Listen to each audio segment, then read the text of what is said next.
Jadi waktu saya benar-benar dalam keadaan yang nggak tahu saya ada di mana, karena waktu itu terjadi satu tarik menarik kayaknya ya. Kaki saya ditarik seseorang yang saya nggak tahu. Yang kedua, karena di tengah-tengah kesulitan saya ketemu dengan kakak dan ayah saya yang notabene sudah meninggal. Puncak-puncak godaan setan. Perjuangan paling terakhir setan menggelincirkan anak cucu Adam adalah ketika sakaratul maut ini. Rasul bersabda, setan menghampirinya dalam bentuk keluarganya yang sudah meninggal dunia. Mungkin ayahanda kita yang telah almarhum meninggal dunia, mungkin ibunda kita, siapakah umpamanya orang yang telah meninggal dunia dan dia dekat di hati kita, dia akan datang setan itu berupa orang yang ini. Lalu dia membisikkan, Ananda, ayah sudah dulu nak, ayah menantikanmu.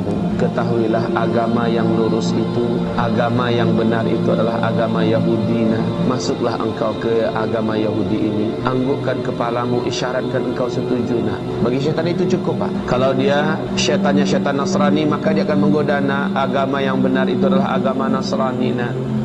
Ayo nak, anggukkan dan isyaratkanlah olehmu engkau setuju dengan agama Nasrani, maka engkau telah masuk ke Nasrani, engkau akan masuk surga nak, engkau akan bahagia semacam emak. Emak dah bahagia sekarang. Emak menjelang akhir hayat juga mengucapkan dan mengiyakan. Itu syaitan kaum muslimin. Sebagaimana Rasul mengatakan, hendaklah ketika si calon mayat sedang sakarat, siapapun keluarga yang ada bacakan surat Yasin wal Qur'anil Hakim. Bacakan ini supaya syaitan tabang ambu, kata orang Padang. Supaya syaitannya pergi menjauh. Kakak saya meninggal tahun sebelumnya, 1 tahun sebelumnya. Kalau ayah saya 10 tahun sebelumnya. Which is, saya mau minta, saya tidak ada tenaga dan aku cuma bilang Jesus help. Dan saya ngelihat kakak saya. Dan ketika kakak saya tarik menarik itu dengan orang, saya pikir itu iblis, mungkin saya I don't know ya. Saya pikir itu iblis, mungkin saya I don't know ya. Kita dengarkan perjalanan ruh orang kafir, perjalanan ruh orang Islam tapi munafik, perjalanan ruh orang Islam tapi musyrik. Rasul menyebutkan, masih sambungan hadis yang panjang tadi, 70.000 malaikat turun dari langit dengan mata mereka bagaikan bara api yang begitu mengerikan. Wajah mereka seram, tak ada rasa kasih sayang sedikit pun, tidak ada senyum sedikit pun. Begitu angker dan begitu geramnya malaikat-malaikat 70.000 ini turun untuk mengelilingi si calon mayat yang kafir ini, si calon mayat yang munafik ini, si calon mayat yang musyrik ini, yang ahli dosa dan maksiat ini. Wajah mereka seram semuanya. Salah seorang di antara mereka, dan ini yang paling mengerikan, ini yang punya wajah paling tidak ada senangnya siapapun yang melihatnya, dan inilah malaikat maut. Keluar di antara 70.000 itu dan mulai membentak, keluar kamu. Yang disuruh keluar adalah ruh. Ya ayyatuhan nafsul khabithah, hai jiwa yang kotor, hai jiwa yang hitam, hai jiwa yang menjijikkan, keluar. Manalah mau, sedangkan dilembut-lembutkan saja masih, ini apalagi dibentak-bentak. Manalah mau keluar kaum muslimin. Kaum muslimin yang kami muliakan, malaikat langsung memasukkan jari-jarinya ke mulut orang ini untuk menarik ruh. Itu kakak saya bilang, kita mesti cari bantuan. Kakaknya Ibu Hana yaitu Pak Yohanes Untoro yang merupakan founder daripada Pelita Harapan. Ya, jadi kita minta bantuan gitu. Ada tiba-tiba saya ngeliat aja ada orang yang datang besar gitu ya. Dan itu orang yang tarik saya, langsung dia itu bunyi aja kencang sekali ya. Dan saya diangkat. Satu malaikat maut dibunuh kepala dan kemudian di kiri kanannya malaikat azab yang bawa kain kafan dari neraka. Lalu malaikat maut berkata, hai jiwa yang busuk, keluar kepada murkah Tuhanmu. Lalu ruhnya berantakan, tubuhnya nggak mau keluar. Lalu ditarik dengan keras oleh malaikat maut, ibaratnya seperti bulu domba yang dibasahkan lalu dililitkan di pohon berduri dan ditarik dengan keras sehingga berantakan bulu domba itu. Na'udzubillah. Lalu dibungkus dengan kain kafan dari neraka, kemudian dibawa. Baru di langit pertama semua malaikat menolak, mengatakan, ruhnya siapa ini? Sungguh buruk ruh ini. Kata Nabi SAW, karena ruh itu mengeluarkan bau yang lebih busuk daripada bau bangkai. Malaikat azab lalu berkata, ini fulan bin fulan, namanya yang paling buruk di dunia. Kemudian terdengar suara dari langit, belum masuk di langit sudah dekat Allah SWT berfirman, catatkan hambamu yang termasuk penghuni neraka, kembalikan di dunia karena di sana saya ciptakan, di sana pula saya bangkit. Diangkat saya dibawa kemana nggak tahu. Jadi saya terduduk di satu rumah lantai yang begitu luar biasa indahnya. Ya, waduh, nggak bisa dibayangkan. Saya kaget karena saya melihat kanan kiri muka belakang semua saya pandangin semua dan wow, saya cuma bilang wow, ini yang punya rumah ini orang kaya. Lalu kemudian dibukakan baginya pintu surga dengan segala macam fasilitasnya dan dia bangga dengan itu, dia senang. Kata malaikat, lihat dari apa kamu haramkan dirimu. Lalu ditutup, dibuka pintu neraka dengan siksaannya. Lalu dia ketakutan, malaikat mengatakan ini tempat kau sekarang dan kau tidak bisa lepas darinya. Maka dia pun berdoa, ya Allah jangan cepatkan waktu karena aku tidak ingin masuk ke neraka.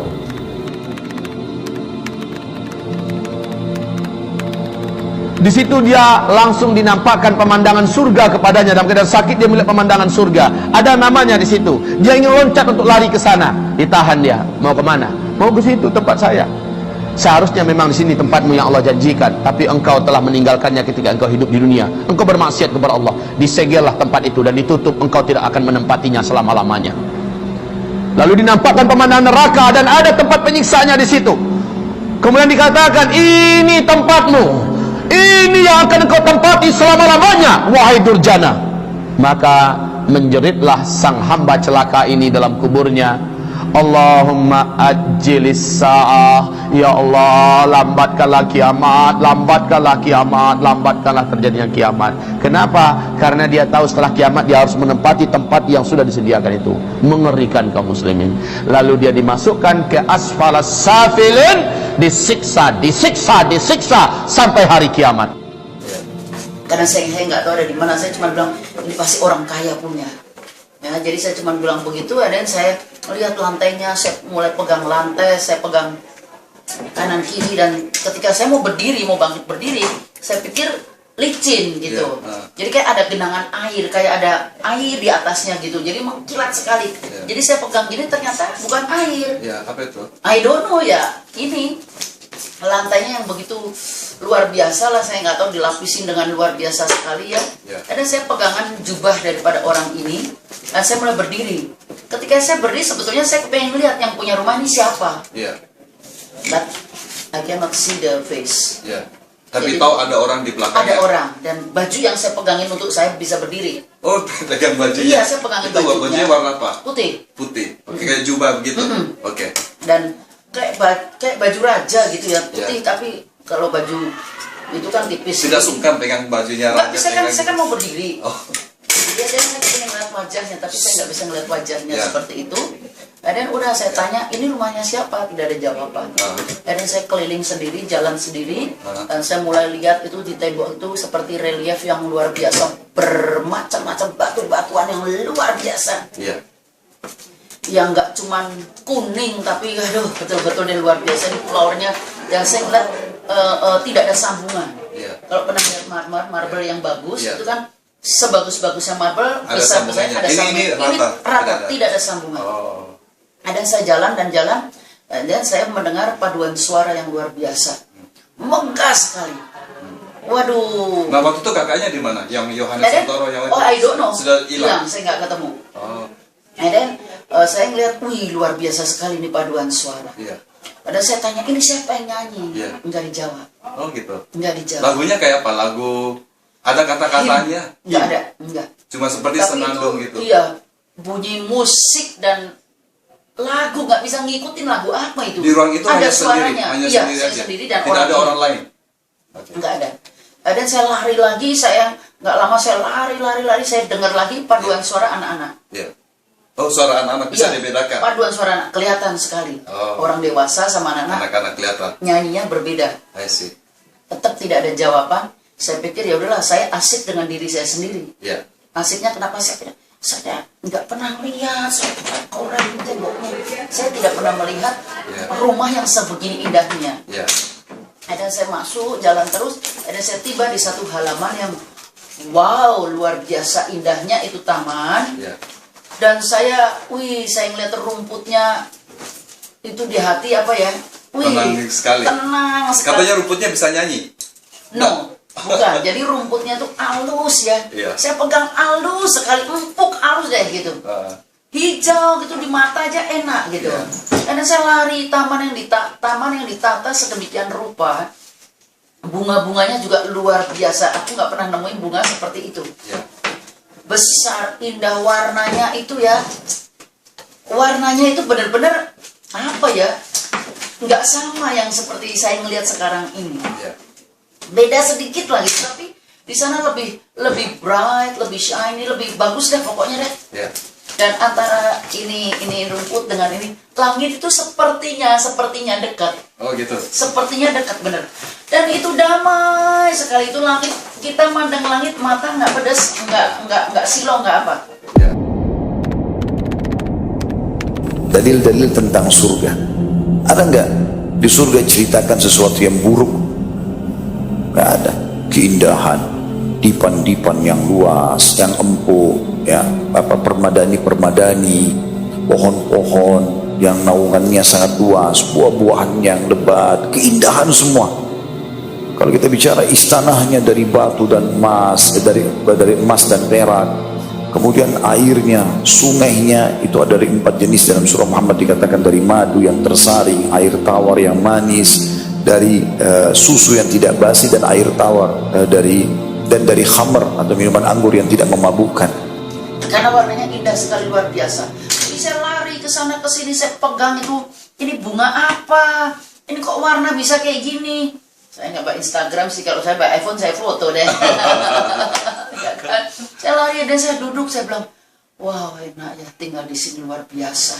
Tapi tidak ada orang di situ, Saya tidak ada nggak lihat ngomong. orang, nggak lihat orang. Cuman orang ini ngikutin saya terus. Oh di belakang tapi tidak Yes, kelihatan. nggak kelihatan. Apakah itu malaikat? Saya belum tahu. Oke. Nah, Yes. and then saya lari lagi ke sana, dan saya duduk sebentar. Saya ngeliat, wah ini enak sekali, di rumah luar biasa sekali. Ada saya jalan lagi, singkat cerita saya nemu sungai. Gitu. Nah sungai saya tahu, ini sungai ujungnya di mana? Saya nggak tahu, pokoknya saya udah sungai aja, saya ngikutin sungai itu, saya ngeliat, saya pegang gini ya, airnya luar biasa sekali indahnya. Iya. Dan bening, dan itu dari dalam sungai itu keluar pujian juga. Oh dari sungai juga ada keluar pujian. Iya, pujian seperti menyanyi, dan itu membuat hati benar-benar sukacita. Kok ini saya pikir apa pasang loudspeaker katanya, pasang loudspeaker nggak? Waduh, saya lagi itu nggak mikir loudspeaker apa nggak, tapi saya tidak menemukan karena itu bening, tenang tuh air, nggak tahu sampai kemana ujungnya. Dan saya nggak mungkin ngikutin itu semuanya. Nah singkat cerita sampai di situ, dan saya duduk, saya bilang wah, waduh luar biasa sekali, sampai akhirnya orang tersebut megang di sini saya, dan dia bilang, Hana, ayo waktunya pulang. Loh, kok pulang? Saya bilang, pulang kemana? Karena saya dipegang sini. Loh, kok pulang kemana? Iya. Kamu harus pulang karena banyak yang nunggu. Saya lari lagi. Saya lari, enggak. Tadi saya pergi sendiri. Dan yang herannya ketika saya lari, perasaan saya larinya cepat. Iya. Tapi orang yang begitu, dia udah ada di belakang saya. Di sini saya, di samping saya. Oh karena sebenarnya tidak mau pulang. Saya nggak mau pulang, jadi orang ini selalu nempel dengan saya. Oh, Selalu ada di samping saya begitu. Cuman, I cannot see his face. oke. And then, udah sama saya nggak mau pulang. Saya tadi kesini sendiri perasaan. Kenapa saya mesti pulang? Iya kamu harus pulang. Saya nggak mau, please lah, saya bilang. Please, I want to stay here. Please, saya bilang gitu. Lagian juga perasaan saya baru nyampe gitu loh. Yeah. Saya belum puas jalan yang ke sebelah sono-sono gitu loh. Yeah. Kok kenapa kok disuruh pulang? Pulang dulu. Enggak, saya bilang gitu. Dia bilang, iya kamu harus pulang dulu. Banyak yang nunggu. Saya tanya siapa? Yeah. Nah ketika siapa itu saya melihat jutaan tangan manusia. Padanya dalam keadaan sakit dia melihat pemandangan surga. Ada namanya di situ. Dia ingin loncat untuk lari ke sana. Ditahan dia. Mau kemana? Mau ke situ tempat saya. Seharusnya memang di sini tempatmu yang Allah janjikan, tapi engkau telah meninggalkannya ketika engkau hidup di dunia. Engkau bermaksiat kepada Allah. Disegellah tempat itu dan ditutup. Engkau tidak akan menempatinya selama-lamanya. Lalu dinampakkan pemandangan neraka dan ada tempat penyiksaannya di situ. Kemudian dikatakan, ini tempatmu. Ini yang akan engkau tempati selama-lamanya.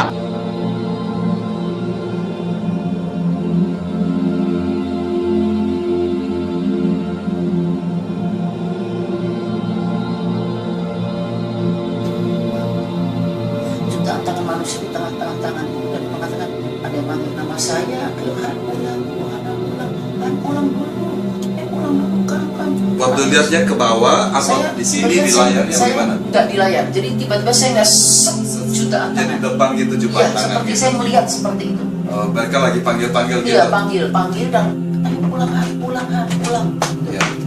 Ih, saya bilang itu tangannya siapa? Saya Iya. bilang, wih itu tangannya siapa? Iya. Dan dia bilang